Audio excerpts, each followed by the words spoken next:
구약 성경을 보면 땅이라는 단어가 2500번이나 등장합니다. 이처럼 땅은 성경이 매우 중요하게 다루고 있는 단어 중에 하나입니다.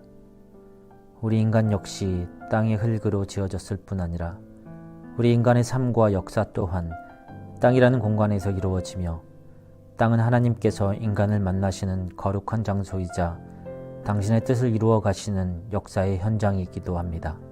창조의 시작 또한 하늘과 땅의 창조로부터 시작되었으며 최초의 인류 아담이 모든 창조 세계를 비롯해 창조주 하나님과 조화로운 교제를 나눈 것도 땅이었습니다. 인류의 타락으로 하나님과의 단절된 삶의 시작 역시 땅 위였으며 하나님께서 직접 내려오셔서 인류를 향한 구원을 시작하신 곳 역시 우리가 살고 있는 바로 이 땅이었습니다. 성경이 말하고 있는 땅은 우리가 단순히 이분법적으로 이해하는 세속적인 공간도 아니며 인류가 잠시 머물다 떠나가는 일시적 장소도 아닙니다. 땅은 인간과 하나님을 연결해주는 공간이자 모든 창조 세계가 조화롭게 만나는 장소입니다. 최초의 땅이었던 에덴 동산은 단순한 삶의 공간을 넘어 하나님의 풍요로움과 거룩함이 넘치는 인간과 하나님과 자연이 조화되는 공간이자 장소였습니다. 인간의 범죄함으로 에덴 땅이 주는 거룩함과 풍요로움에서 단절되는 삶을 살게 되었지만 아브라함을 통해 새로운 구원 역사를 이어가실 때에도 하나님께서는 땅을 약속해 주셨습니다. 이스라엘을 통해 인류를 구원하시기 위해 시작하신 출애굽 역사의 중심에도 땅에 대한 약속이 자리하고 있었습니다.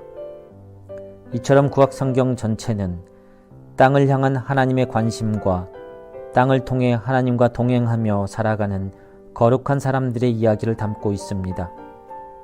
에덴 동산이 단순한 현실적 삶의 공간을 넘어 하나님과 교제하며 하나님이 주시는 의로움과 풍요로움을 누리는 삶의 장소였던 것처럼 땅은 하나님 나라와 대비되는 세속적인 곳이 아니라 하나님께서 지으셨고 좋다고 말씀하시며 이스라엘 백성들이 하나님을 만나는 거룩한 곳이자 하나님의 은혜를 기억하고 감사하며 구원자이신 창조주 하나님을 예배하는 곳입니다. 구원의 역사 속에서 하나님께서는 이스라엘 백성들에게 이와 같이 땅을 허락해 주셨습니다. 이스라엘 백성들에게 땅을 허락하셨다는 사실이 현대를 살아가는 우리들에게는 어떤 의미가 있을까요? 그것은 우리들에게 일상이라는 땅을 허락해 주셨다는 것입니다. 온 땅의 왕 되신 주님을 찬양하라는 시편 말씀처럼 오늘 살아가는 우리들에게 허락된 일상이라는 땅을 통해 하나님을 예배하는 우리가 되었으면 좋겠습니다.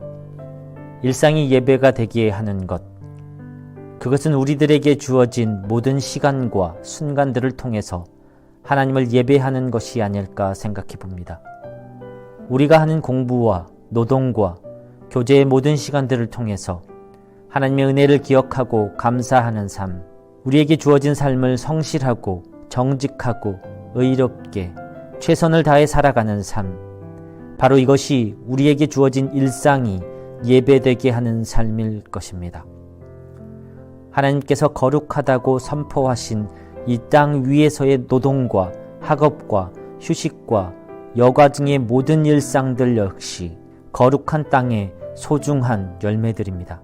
모든 일상이 동등하게 거룩하고 소중한 하나님의 창조물이며 각각의 인생이 만들어가는 하나하나의 삶 역시 동등하게 소중하고 동등하게 거룩한 하나님을 위한 예배임을 기억했으면 좋겠습니다. 그렇게 오늘 하루의 삶을 최선과 진심으로 살아가길 간절히 소망해 봅니다.